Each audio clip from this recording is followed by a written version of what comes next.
حلیمہ پیچھے مڑ کے کہتی ہے میں کیا کروں، میں اس سواری کو روک رہی ہوں لیکن یہ رکنے کا نام نہیں لیتی ہے۔ با خدا آئے میری سہیلیوں، مجھے اس بچے میں کوئی برکت نظر آتی ہے، مجھے اس بچے میں کوئی برکت نظر آتی ہے۔ میں نے اس جانور کو، اس سواری کو کچھ نہیں کھلایا پلایا، پتہ نہیں کیوں نہیں رک رہی ہے، ہوا سے کیوں باتیں کر رہی ہے، مجھے تو اس بچے میں کوئی خوبی نظر آتی ہے۔ یہ بچپنا تھا محمد رسول اللہ کا۔ حلیمہ جب اپنے قبیلے میں پہنچتی ہے اور اپنے گھر میں داخل ہوتی ہے تو حلیمہ کی ایک چھوٹی بیٹی تھی، اپنی بیٹی جس کا نام شیمہ تھا۔ حلیمہ کی ایک چھوٹی ایک بکری تھی جو بہت کمزور تھی، نحیف تھی، لاغر تھی، اتنا کم دودھ دیا کرتی تھی کہ اس بکری کا دودھ خود حلیمہ کی بیٹی شیمہ کا پیٹ نہیں بھر پاتی تھی، بھر پاتا تھا، اس بکری کا دودھ حلیمہ کی بیٹی کو نہیں ہوتا تھا۔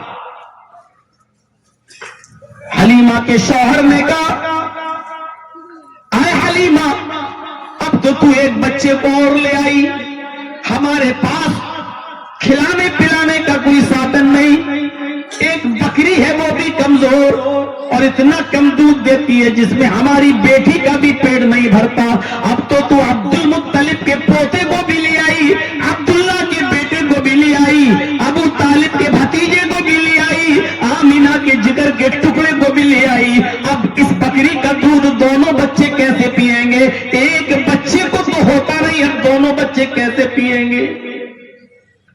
حلیمہ نے کہا میرے دو بیٹے ہیں، ایک بیٹی اور آمینہ کا بیٹا بھی اب میرا ہی بیٹا ہے، میں اس کو اپنی پستان کا دودھ بھی پلاؤں گی، میں اس کو اپنا دودھ بھی پلاؤں گی اور اس بکری کا دودھ بھی پلاؤں گی۔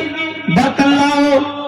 حلیمہ کے شوہر نے برتن اٹھایا، حلیمہ کے ہاتھ میں دے دیا، حلیمہ اس برتن کو لے کر بکری کے پاس چلی، بکری کے تھن پہ پانی مارا اور بکری کے تھن کو دھونے لگی۔ بکری نے ایسے دودھ دینا شروع کیا جیسے ساون بھادوں کی بارش ہو رہی ہو، پورا کا پورا برتن بھر گیا۔ حلیمہ کہتی ہے اے میرے شوہر، اس بکری نے کبھی پورا برتن بھر کر دودھ نہیں دیا، آج دیکھ لو برتن بھر گیا لیکن بکری کا تھن نہیں سوکھا۔ قسم با خدا، قسم با خدا، مجھے اس بچے میں کوئی برکت نظر آتی ہے۔ میری مریل سواری میں برکت آئی، وہ ہوا سے باتیں کرنے لگی، گھر میں آئی تو مریل بکری بھی دودھ کے برتن بھرنے لگی دودھ سے۔ با خدا میں کسی اچھی روح کو لے کر آئی ہوں، کسی باسعادت بچے کو لے کر آئی ہوں، کسی بابرکت بچے کو لے کے آئی ہوں، با خدا مجھے اس بچے کے اندر ہی کوئی برکت نظر آتی ہے۔ یہ تھا حلیمہ سعدیہ کا اپنا بیان۔ سیرت النبی پڑھیے علامہ ابن ہشام کی۔ پرورش پاتے گئے، بڑھتے گئے، دودھ پیتے گئے، کبھی حلیمہ اپنا دودھ پلاتی، کبھی بکری کا دودھ پلاتی، دھیرے دھیرے محمد ابن عبداللہ کی عمر 4 سال ہو جاتی ہے، بعض سیرت نگاروں کی تحقیق کے مطابق 6 سال ہو جاتی ہے۔